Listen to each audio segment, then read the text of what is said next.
L'idée même de vouloir tout contrôler nous ronge. Nous vivons dans une époque où l'illusion du contrôle total s'invite dans nos pensées à chaque instant. Nous croyons que nous avons le pouvoir de maîtriser le monde qui nous entoure, de changer le cours des événements, de façonner l'opinion des autres à notre égard. Pourtant, nous nous retrouvons souvent déçus, angoissés, submergés par ce que nous ne pouvons changer. Ici réside le premier principe du stoïcisme, comprendre la frontière entre ce qui est en notre pouvoir et ce qui ne l'est pas. Les stoïciens, ces sages de l'Antiquité, nous enseignent que la paix intérieure ne réside pas dans le contrôle de l'univers, mais dans la maîtrise de notre propre esprit. Marc Aurèle, empereur et philosophe, écrivait dans ses Pensées pour moi-même « Tu as pouvoir sur ton esprit, pas sur les événements extérieurs.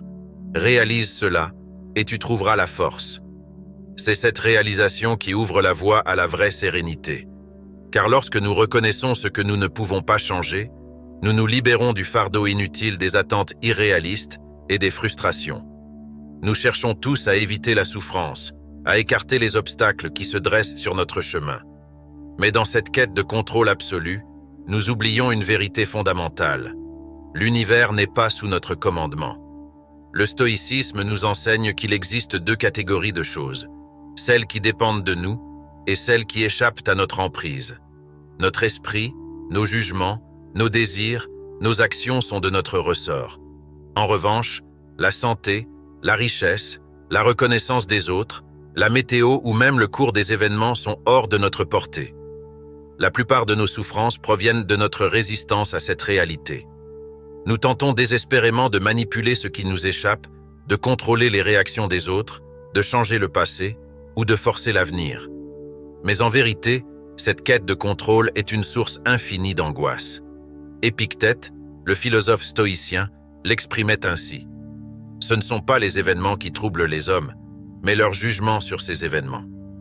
En d'autres termes, ce n'est pas le monde extérieur qui nous fait souffrir, mais notre désir qu'il soit différent. Ainsi, la liberté stoïcienne commence là où s'arrête l'illusion du contrôle. Elle réside dans notre capacité à contrôler nos propres pensées et réactions face aux circonstances. À chaque instant, nous pouvons choisir comment interpréter ce qui nous arrive, nous pouvons décider du pouvoir que nous accordons aux événements extérieurs sur notre tranquillité d'esprit. C'est là que se trouve le véritable contrôle. Nous avons tous été confrontés à des situations où nous avons perdu notre calme, nous nous sommes laissés emporter par des émotions destructrices comme la colère, l'anxiété ou le désespoir. Mais imaginez un instant que nous puissions nous tenir à distance de ces émotions, que nous puissions observer les événements de la vie comme des vagues passant sur l'océan de notre conscience. Le stoïcisme nous apprend à cultiver cette distance, à ne pas nous laisser submerger par les tempêtes extérieures.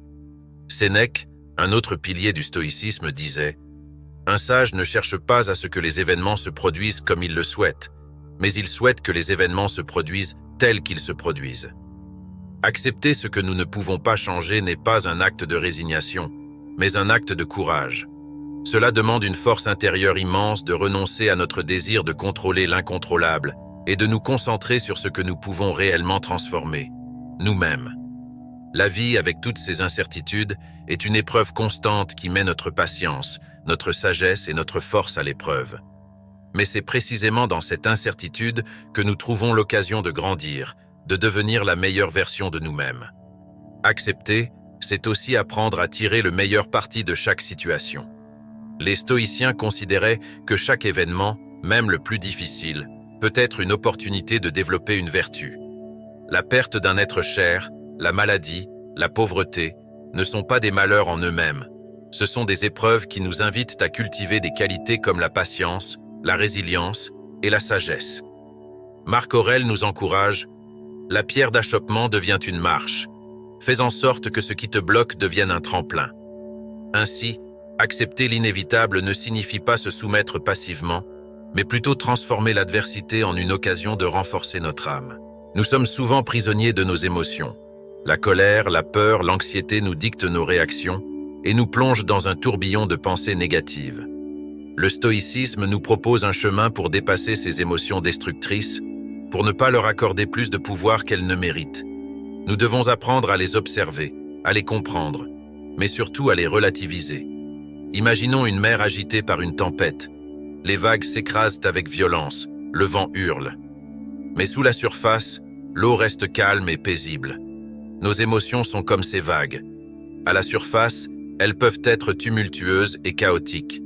Mais en plongeant en nous-mêmes, en prenant du recul, nous pouvons trouver cette paix intérieure, ce calme profond.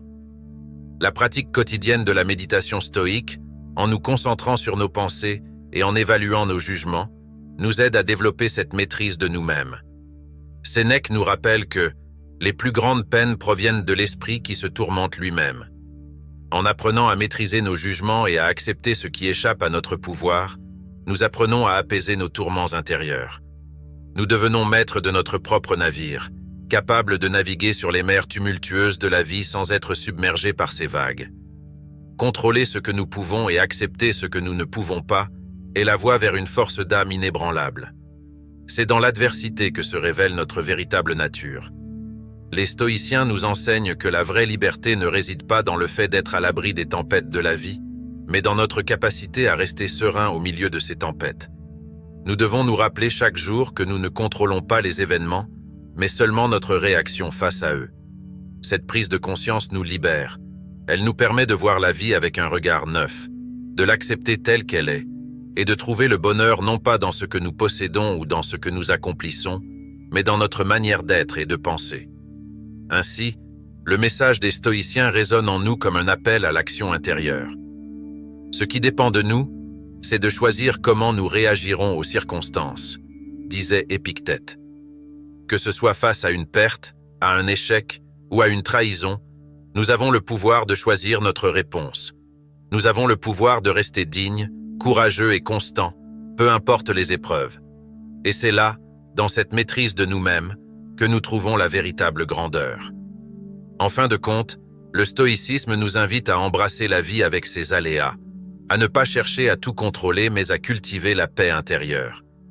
Nous devenons des êtres forts, non pas en domptant le monde, mais en domptant notre propre esprit. Lorsque nous apprenons à contrôler ce que nous pouvons, nos pensées, nos actions, nos réactions, et à accepter ce que nous ne pouvons pas changer, nous accédons à une liberté intérieure inégalée. Il ne s'agit pas d'une quête facile, mais d'une voie exigeante qui demande de la discipline et de la réflexion. Cependant, en persévérant dans cette voie, nous découvrons la force d'âme qui nous permet de traverser les épreuves sans être ébranlés. Nous devenons, comme les stoïciens d'autrefois, des maîtres de notre destin intérieur. Ainsi, à chaque fois que nous sommes confrontés à des événements que nous ne pouvons pas changer, rappelons-nous ces paroles simples mais puissantes. Contrôle ce que tu peux, accepte ce que tu ne peux pas. C'est dans cette acceptation que réside la véritable puissance.